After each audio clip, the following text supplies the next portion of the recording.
Yeah, thank God. One And after the other. oh, it's a harpy. Do you know what the harpies do in Dante? What do they do in Dante? Do you know about the Wood of Suicides? I think I'm familiar. So in crazy fucked up Roman Catholic Christianity, if you kill yourself, you have disgraced the image of God that is your body. So you are denied your body in hell, and you are placed in a tree. And because you gave up your ability to live in the world, you can only cry out in torment if you're ripped or cut the tree and you bleed. And so you're like, and harpies live in the forest and like rip apart the trees and shit. And then it's even worse because we're fighting a Prussian. Yep. Okay. Sure. Yeah. In this way, it doesn't even faze me. No, it's just, but no, Prussians were bears. Like, I feel like the Suicides got totally screwed. Like I feel like it's so fucking evil. What they do, because on the resurrection, they don't even get their bodies back during the resurrection and judgment. They are hung out on the trees outside their, like, they're still in the tree. Dante had beef with Suicides. Yeah, I think Christianity. I wonder if that logic though is the reason why like tattooing and body mod is also considered. I think it is. Okay, that's interesting. I mean, like the whole thing is like because it's because you like rejected God's design kind of thing, which is fucked up and really it's just really fucked up. But also look at his hit points are 2. Whoa. Ooh. But anyway, Walking Dead is really good. Yeah. Though, I don't know. What? Where can you see all the back episodes like this? They are on Netflix. Seasons 1 through 6 are on Netflix. Nice. Yes. Wow, 1 through 6, you could actually like fully catch up. Yeah, you totally could. After the current season. Yes. I don't know. I've been thinking about a lot of too, like the narrative aspect. Whoops. Somebody wrote a review on Letterboxd of Lucio Fulci's Zombie, which is one of the like classic Euro horror movies. Is this even the right island? Am I not in the right place? I don't know what you're looking for. Triangle Island, but I'm beginning to think that that's not Triangle Island, and that Triangle Island is... It looks like a triangle. Well, this one also looks like a triangle. What the heck? Hang on. I'm gonna look it up. You can... This will only take a second. You can say what you're going to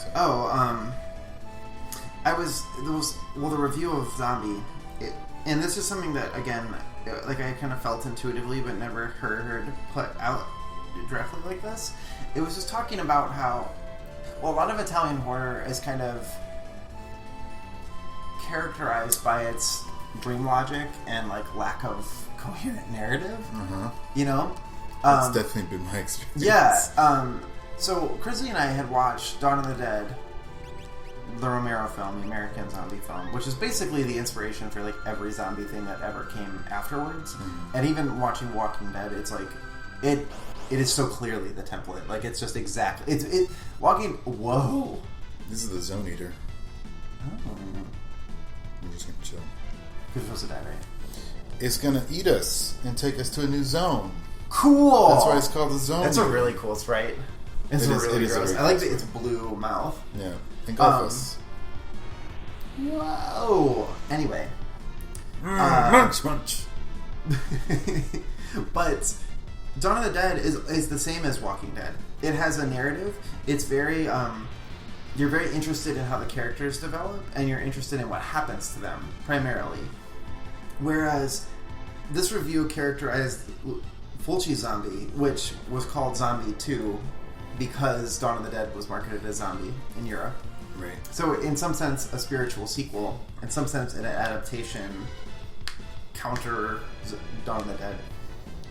But it's like it's described it as post-narrative because like it has kind of like the signposts of a narrative, like things are supposed to happen, but the narrative is like completely beside the point. Like it's not what the movie is doing. Like you're not watching it to see what happens. You're like watching it for the affect, or you're like watching it for the atmosphere. You're like watching it for its I don't know. Like it's operating as film in a different way.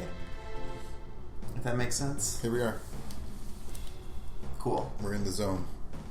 But it just made me watching Walking Dead made me think about this, especially because Walking Dead is completely narrative driven, and it's not like something.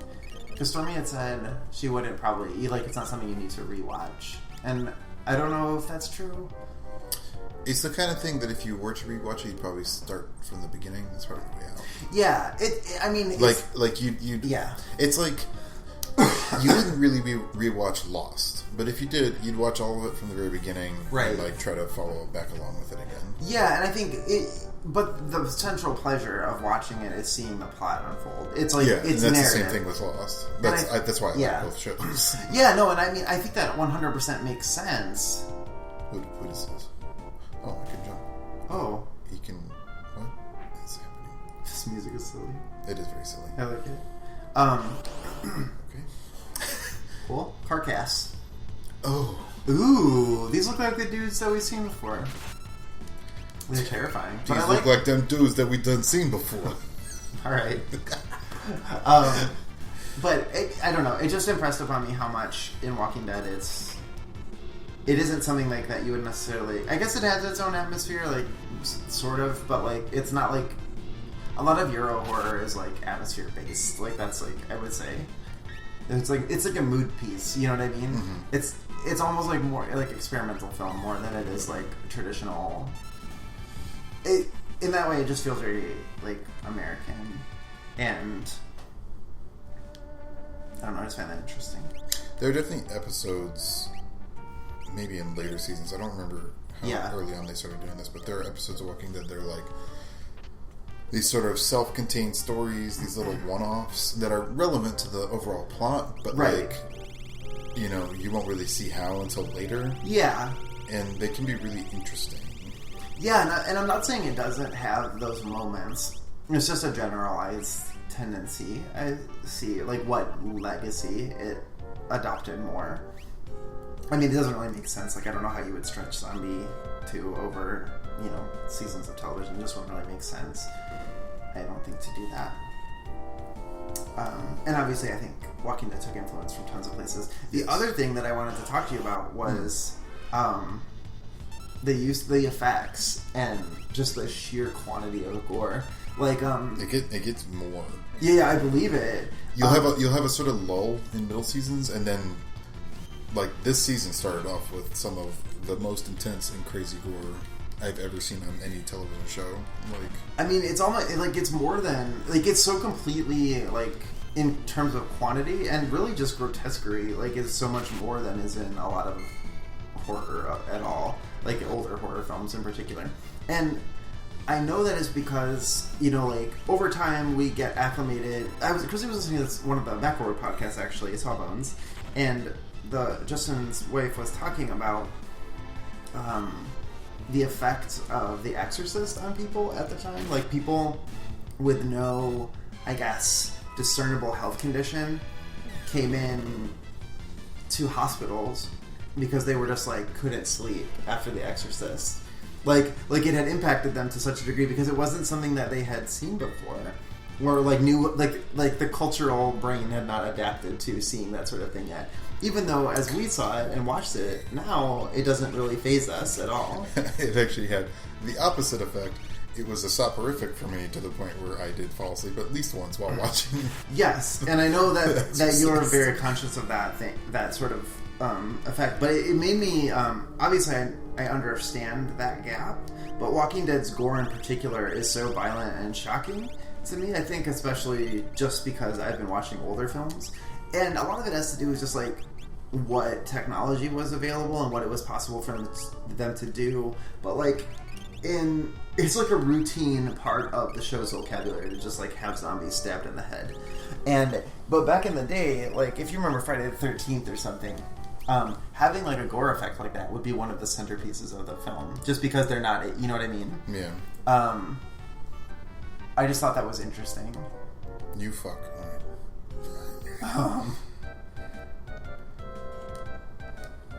Anyway. I got a magical brush. Neat. Who are these nerds? They're assholes. Get out of here. They just are hanging in this cave and pushing people off. Fuck off directly. Thank you. See, now I gotta do this. Got it. Ooh. Oh, that seems like a pretty good reward. I'm into it. Yeah. You already got Force Armor. Who doesn't have Force Armor? Can't use it. I think it just told me that, like, and this is something that, again, I kind of do, but you have to, like, recontextualize yourself for going back to watch older films, especially for horror, but it's true of a lot of genres, I think, where the conventions of the time, I hate you, are something you have to get acclimated to in order to, like, appreciate what's on offer. I don't think that necessarily applies to, like, accepting outmoded attitudes in films, but, like... Wartpuck and Ogre. Ooh, Wartpuck. I'm guessing Ogre is got multiple arms. That's what I would say. Pretty cool. Pretty cool fella. Or he's not dead. What is he? Zombied? Yeah. Anyway, I should stop talking about this. No, that's fine. I think we're talking about... all I do is movies. I am interested and surprised in equal measure that you had not watched Walking Dead. For some reason, I just figured everyone watched Walking Dead. Yeah, no, we haven't watched, like, any TV. Like, I think, like, the only TV, like, modern TV series that we have watched in its entirety is, like, Breaking Bad. Like, I bet if you name something, we probably haven't seen it. Like, we watched Gilmore Girls. Wasn't going to be my first name. Yeah. Because, like, what are some other shows? Like, Game of Thrones we have not seen. So, things we are watching right now. Yeah. We're watching Luke Cage. Okay, yeah, no, we're not watching that. We are watching American Horror Story Hotel. Okay, no. I've seen the first 3 seasons, obviously. Yeah, we could not finish... Freak Show, yes, because it was so boring. Really? It was the worst. I kind of, like, hated Coven, ultimately. Coven wasn't great. I think I'm just sick of its, like, American Horror Story's, like, faux edginess. I don't know. I think I was just really mad at Coven because it took witches and just kind of, like, shat all over them. Like, it was just, like, instead of having... It just made them all, like, infight bitchily the whole time. Yeah, they were definitely just, like, being angry at each other all the time. That's, like, it was just, like, 100%, like, written by dudes cattiness. Fake mustache. That's awesome. What is happening in this game? So you can go to Pride Parade. Changes sketch into control. What? Like... You can control an enemy? Yeah, like Beastmaster type. I mean, that's really cool. I like that you required a fake mustache to do that. Yeah. I assume it gives you the masculine authority that Beast respects. You have to get that authoritarian vibe from the It's very sexist. Yeah, I mean, it's a sexist reality, but listen, it's just where we all live right now, I guess. Oh my god, I just... review, a friend that I follow on Letterboxd review of Finding Dory. Stupid fucking fish made me cry. Did you know I've never seen Finding Nemo? Really? Because... Meh! I'm honestly, hot take, I'm kind of iffy on Pixar. I don't really care about Pixar. I mean... That's my hot take. Is that a hot take? I think, like, everybody loves Pixar. Does everybody? Aren't they, like, kind of the worst of the major... What? houses? Isn't that right? What are you talking about? What's the other big animation house? DreamWorks? Yeah. No, Pixar's like beloved. Like Toy Story and shit. I also don't really like Toy Story. No, but I mean, it's like I feel like Pixar is like almost regarded with the same reverence that classic Disney is. DreamWorks is like this is the sketchy one. Which one does Disney own? Pixar. Oh, okay. I'm pretty sure. Disney Pixar, yeah. Yeah, that's... I mean, they kind of like have totally, shark jump lately, but... Because they just keep making sequels, and I feel like I just watched something that they made. Like, who made Frozen? Disney. So Disney does its own 3D CG movies. Okay. They did, like, Frozen and Enchanted. So I feel like Disney's been more on its game lately than... I like... Yeah. Ah! Okay. Did you just die? I'm... Excuse me? We have not encountered anything of that sort before. I love Frozen, though. Frozen was, alright. Love it. I'm trying to think of the last... I like any movie that has to do... Oh, I didn't even see it go up when we walked in here. I'm just gonna wait. I just like any film that features, like, female friendships or sisterhood. Like, implicitly. Like, not always. Like, it's not going to be my favorite thing, but it just... I think I really like that aspect of Frozen. Ooh, look at you with your Zephyr cape. Alright.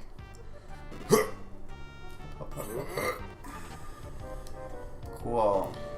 I can't even think of the last, like, CG movie I liked. Really? Like really genuinely enjoyed and thought it was very good. I have no idea. I guess Gogo doesn't count because it was... Let's look at DreamWorks. DreamWorks just made the Trolls movie. Alright. You can still get crushed there. They made How to Train Your Dragon. So, I think I don't really give a shit about the Trolls movie, except that right now it's being so heavily advertised on Hulu that I hate it. What is? The Trolls movie. Oh, yeah, that's fair. Chrissy liked it a little bit. But she's, like, very much loves animation. Wow. I also didn't get the shit. How the fuck am I supposed to do this then? You just got screwed. I feel like I got screwed. Can I make this? No, I can't make this. I guess Disney did distribute DreamWorks for a while. Through this year. A long-term 30... Oh, yeah. I don't know. Yeah. It's under Touchstone Pictures.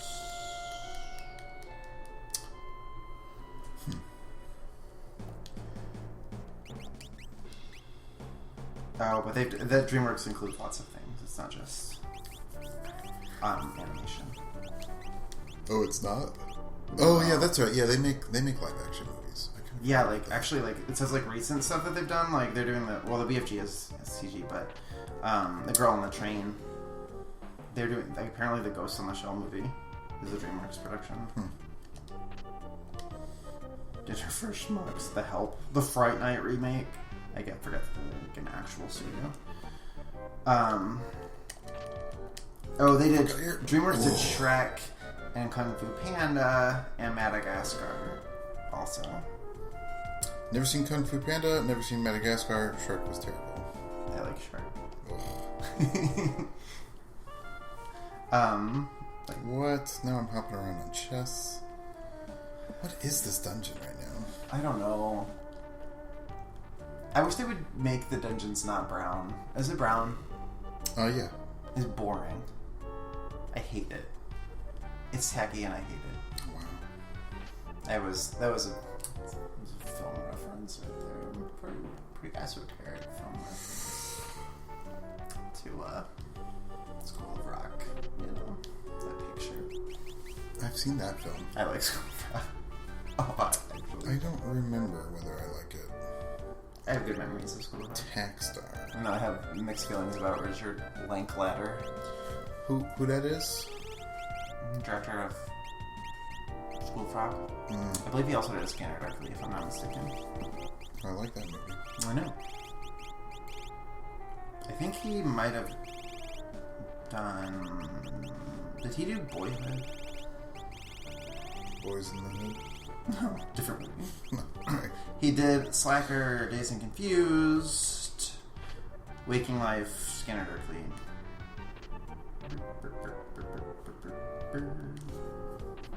Not familiar with Waking Life. It's another similarly rotoscoped movie. I do like but the style. Yeah, it's like, I don't know, it's like a pseudo-philosophical movie. It's like, in his movie Slacker, it's like him going around like and talking to, or like people, like different characters flitting in and out of the film in a kind of like a non-linear way, and Waking Life is similar. But they're talking about like philosophy and reality and blah blah blah. Yeah. You know, I work with younger people now, people younger than me. Yeah. And sometimes they talk about that kind of thing, or like politics. Oh yeah. And they're just so dumb. Explain. I want to. And I understand how everyone finds college kids talking about that shit insufferable. Yeah, I think that's kind of like waking life steal. Yeah. Shrouded in odd clothing. Is this a man? A woman? Or this is a real Elias learning prompt in the cultural competency course. You could just screenshot this and just put it in. This is for one of your so lunch and learns. Because let's stop right here, party. The real question is, or the first thing is, it's none of your fucking business. And 2, do you need to know the gender of this person shrouded in odd clothing? No, you do not. Is it relevant? No, it's not fucking relevant, you nosy bastards. Oh, it's Gogo. I mean, Gogo's awesome. How are we getting a new character? Gogo! Look how cool Gogo is! What is happening? We got Gogo! This looks like Jabba the Hutt with a Halloween mask on. What am I looking at? No, Gogo is shrouded in sorry. Now I see the eyes. Like a scarf. So the part with the eyes I was seeing is a mouth, and then the red circles up top were eyes. And I was like, what is this bizarre lump of flesh we've encountered? Anyway, alright, Gogo, I guess. Gogo. I am Gogo, master of the simulacrum. My miming skills will astonish you. I got mine. Yes, I have been idle for too long. If I deem you worthy, I'll mime your actions in battle. What? But first, you must tell me what you're doing here. That's very upsetting. What an unusual tale. Well, we told that really quickly. But I sense that you're trying to help make things right again. This should be fun. When do we leave? I don't even understand. Put Gogo in the party. I'm gonna have to leave to do that. I'm really excited that we got Gogo. I want to use Gogo all the time. I did not expect there to be another party member. Can I warp? Well, you gotta think about it too, is that you could have come here first in World of Ruin. Yeah, that's technically. True. You could have just gotten Gogo. Seems like we're getting them late, but... Pretty correct. Alright. They're so rude, though. The thing is, we actually had a question like that in our cultural competency course. Did I tell you about this? Because they let me rewrite it. Oh, they did? Yeah. Because it was really bad. Because originally it said, you see a transgender person. What pronouns do you use? Or, what do you call them? Or something. And it was the first option, I kid you not, said, he, she, or him, her. What? And I was like, that's not appropriate. What the fuck? And, there's, so much wrong with that. It's, also just assuming that you know what a transgender... you can tell what a transgender person looks like on... yeah. First... Yes, okay. Your trans radar, pinged off. What do? You shut the fuck up because you're going into dangerous territory, is what you say to people. Oh, man. That's so stupid. It's really fucked up. I can't even. Oh, Gogo is so fucking cool! So what? Yeah, I'm glad you picked a Gogo in Shadow. Yes! You don't do anything with Gogo. Gogo just minds you. Gogo cannot do thing. I'm so glad you put it. This is... Gogo feels like a gag character and not going to be particularly useful. But what if Gogo mimes your really powerful spells and shit? What if he mimes literally everything that ever happens and fucks you up because you're getting fucked up? He doubles your mistakes. You know what I mean? Well, don't make mistakes. Oh, okay. That feels like what you would say to me. Okay, you're right. It totally is what you would get good. Yeah.